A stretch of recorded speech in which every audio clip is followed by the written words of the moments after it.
this right here, this whole thing is supposed to be the rooftop unit. This bottom section is the building.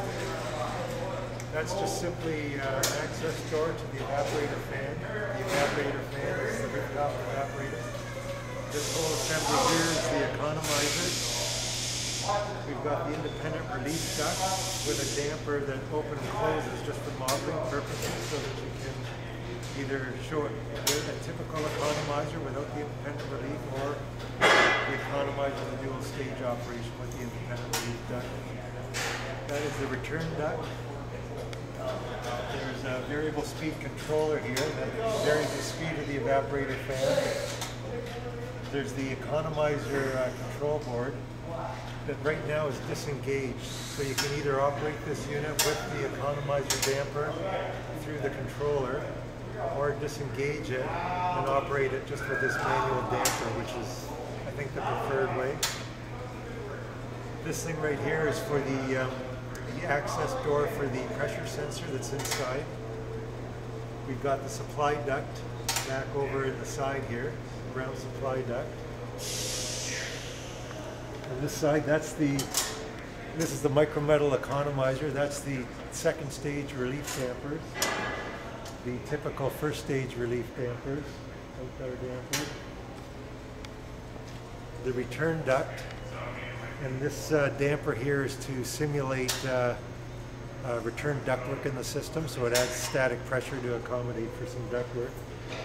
That is to simulate building leakage. Again, our building. We've got 3 pressure gauges.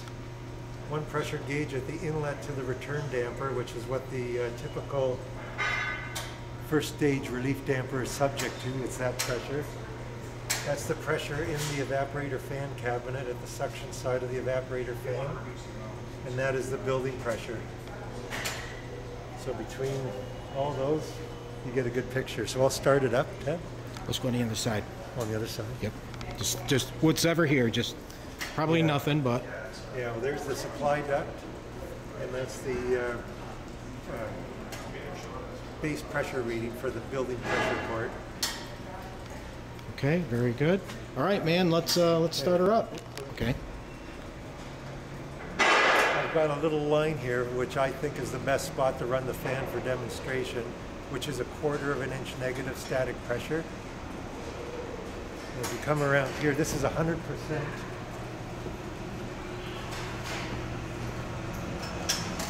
I'm going to set that to 100% recirc air, so there's no outside air coming in.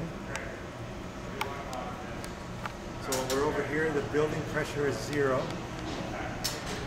Building pressure is 0 with 100% recirc, which is logical. The negative static pressure at the inlet to the return or the evaporator fan is minus 0.25 inches. The pressure at the inlet to the return damper, which is the pressure that the typical relief damper is, first stage relief damper is subject to, is the same, minus 0.25. Again, because there's no pressure drop across the return damper, so both pressures would be same. What I'm going to do is I'm just going to crack the outside air damper to get to a point where the building is pressurized, which is over 0.06. Hey Scott, you can just tell me when we get to 0.06.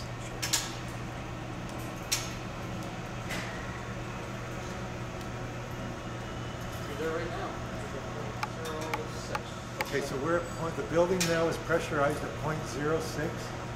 We can see that the fresh air damper is hardly open. Those things are sucked shut. The reason they're sucked shut is the negative static pressure at the inlet to the return damper, which is at the first stage relief dampers, is minus 0.11 inches. The pressure at the inlet to the evaporator fan is minus 0.11 inches. And again, all that's showing us is there's no pressure drop across the return damper, which is logical because it's almost full open. And the building pressure is 0.06 to 0.07, which is a problem. That's, you'd have doors standing open at that point. So I'm going to open up the return damper to, let's have a 0.1. So that's 0.14 inches. Still, there's no air coming out, so we got major building pressurization problems. The pressure at the inlet to the return damper is minus 0.04 or 0.03, so still it can't open up because it's under negative pressure. Pressure at the evaporator fan is minus 0.06, so there's about 0.02 inches of pressure drop across the return damper, and the building pressure is at 0.12 to 0.13. That's very, very pressurized. So I'm going to open up the return to the point where we get just a tiny bit of relief air.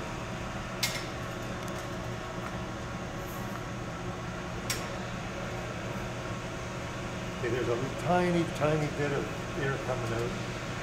Hardly any. And the pressure is about 0, so that makes sense. Finally, the pressure that first stage relief damper is seeing is about neutral. It's about it building out ambient pressure, which means it can start to relieve.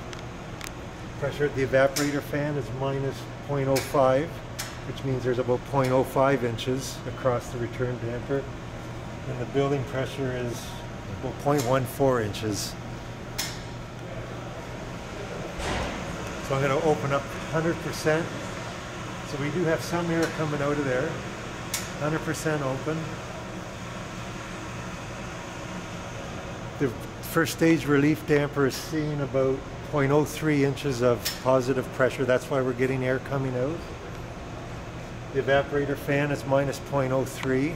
So there's a lot of pressure drop across the return damper. And the building pressure is 0.15. So even though you're getting air coming out, the building's still pressurized. We got problems.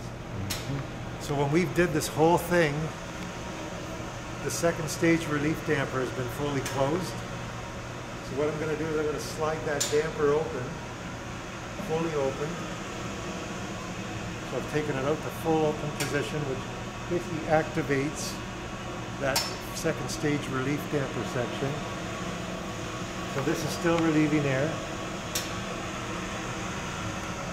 That's still at around the same pressure, 0.03 inches. That's about 0.03 inches negative. But the building pressure's dropped to about 0.03 inches. So it went from 0.15 inches to 0.03 inches. And that's how, basically, so the fundamental thing is we've got no influence with the evaporator fan on the second stage relief damper, which means it's able to relieve air. And that's as simple as it is. Great closer.